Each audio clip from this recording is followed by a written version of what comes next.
2 days pa lang pagkatapos mag-end season mga lods ha. 2 araw, 2 days, 48 hours pa lang nakakalipas. Pero tignan nyo yung rank nila ngayon mga lods ha. Tignan nyo to mga lods. So 56 stars na to mga lods. So nangunguna sa ranking. 2 araw pa lang nakakalipas mag-end season. Hindi pa ako nakakaalis ng Epic. Ito, mythical glory na kagad. Tapos ito pa sila lods. Si Harumi yung number 1. Yung number 2 si Aldo.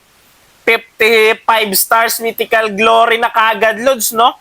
Grabe naman to maglaro. Hindi ba sila natutulog? Di na sila kumakain? Di na ba sila nagtatrabaho? Si Yami mga lods, tignan nyo to, 56 stars na rin, no? Tapos nandito yung sina Penrer mga lods, so hindi yan.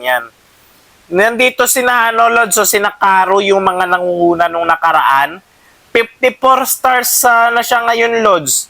Yung Starboy Bilin mga lods.